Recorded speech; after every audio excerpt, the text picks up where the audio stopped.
Hello and welcome to toppers IQ। 20 जनवरी को Donald Trump का कार्यकाल खत्म हो जाएगा और यूएस में एक नए प्रेसिडेंट आएंगे। और दूसरी तरफ देखें तो चाइना को नए साल के अवसर पर डोनाल्ड ट्रंप काफ़ी गिफ्ट दे रहे हैं।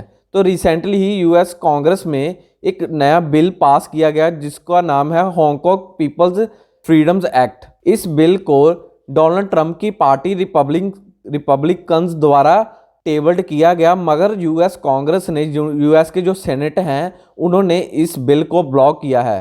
तो आज हम इसके बारे में पढ़ेंगे कि इस बिल को उन्होंने क्यों ब्लॉक किया और ये हांगकांग के पीपल पर, जो हांगकांग के सिटीजन हैं, उन पर क्या एक नया डेवलपमेंट करेगा। तो चलिए शुरू करते हैं। इस लेक्चर की PDF आप हमारी वेबसाइट toppersiq.com से ले सकते हैं। यूएस कांग्रेस की ऑफिशियल साइट का आर्टिकल है congress.gov, Hong Kong people's freedoms and choice act of 2020। तो अगर हम इस एक्ट की बात करें तो रिसेंटली यूएस के जो सेनेटर हैं उन्होंने इस बिल को ब्लॉक किया है, जो कि इस बिल के द्वारा जो डोनाल्ड ट्रंप का विजन था कि जो हांगकांग के नागरिक हैं उन्हें एक रिफ्यूजी स्टेटस मिलेगा इस बिल के थ्रू। और इस बिल का नाम है पूरा Hong Kong people's freedom and choice act 2020। इस बिल की बात करें तो इसे डोनाल्ड ट्रंप की पार्टी द्वारा इंट्रोड्यूस किया गया, जिसके द्वारा जो हांगकांग के नागरिक हैं जो अमेरिका में हैं, जिनके पास सिटीजन हैं, जो परमानेंट नागरिक हैं अमेरिका के हांगकांग के, उन्हें यह एक रिफ्यूजी स्टेटस देगा, जिसे टेम्परेरी प्रोटेक्टेड स्टेटस भी कहा गया है इस बिल में। तो डोनाल्ड ट्रंप का साफ कहना है कि जो भी हमारे देश में जितने भी हांगकांग के नागरिक हैं, हमें उन्हें एक परमानेंट सिटीजन घोषित नहीं करेंगे और ना ही हम उनके जो वर्क, हमारी कंट्री में जितनी उनकी जॉब्स हैं, जो वर्किंग कर रहे हैं, उनको हम इजीली वर्किंग प्रोवाइड नहीं करेंगे। मगर अमेरिका को इस बिल की ज़रूरत क्यों पड़ी? क्योंकि डोनाल्ड ट्रंप का कहना है कि जो हांगकांग के नागरिक हैं उनको काफ़ी हरास किया जा रहा है बाय द चाइनीज़ गवर्नमेंट और चाइनीज़ कम्युनिस्ट पार्टी द्वारा। तो उसके कारण ही अमेरिका को इस बिल को इंट्रोड्यूस किया गया।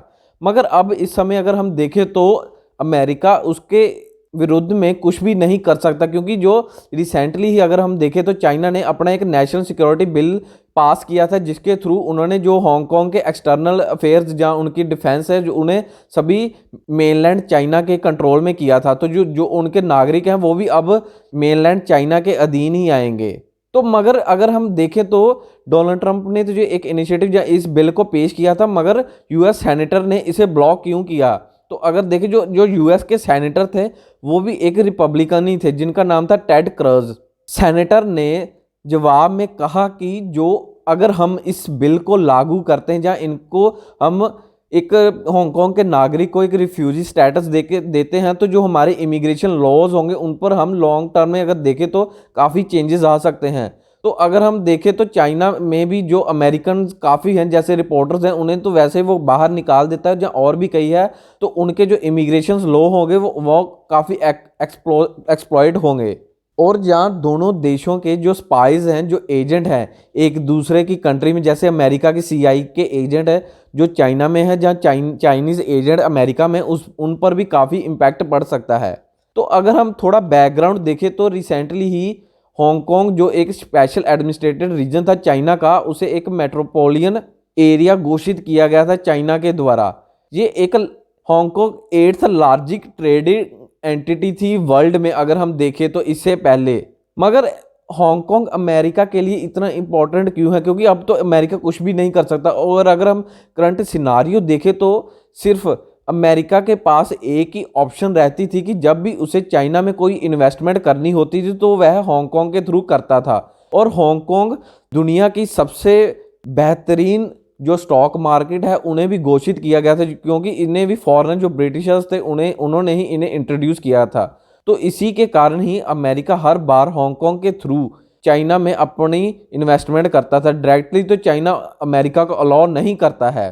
तो इन सब के बीच जब नेशनल सिक्योरिटी लॉ इम्पोज किया गया चाइना के द्वारा, उसमें जो हांगकांग का ऑटोनोमस स्टेटस था उसे भी रिमूव कर दिया गया, और जो सारा कंट्रोल था जैसे लॉ, सिक्योरिटी और एक्सटर्नल अफेयर्स, उन्हें सभी मेनलैंड चाइना के पास ट्रांसफ़र किए गए। मगर अभी भी हम देखें तो डोनाल्ड ट्रंप के पास तकरीबन 20 दिन है, 15 से 20 दिन, वो ईरान के लिए और चाइना के लिए और भी कई तोहफे लाएंगे। और देखना ये होगा कि क्या इन चाइना और अमेरिका के जो आने वाले समय में जो रिलेशंस ख़राब होने उनमें इंडिया को कितना बेनिफिट होगा। सो ये है एंड इस वीडियो का। चैनल को सब्सक्राइब और लाइक करना मत भूलिएगा। धन्यवाद।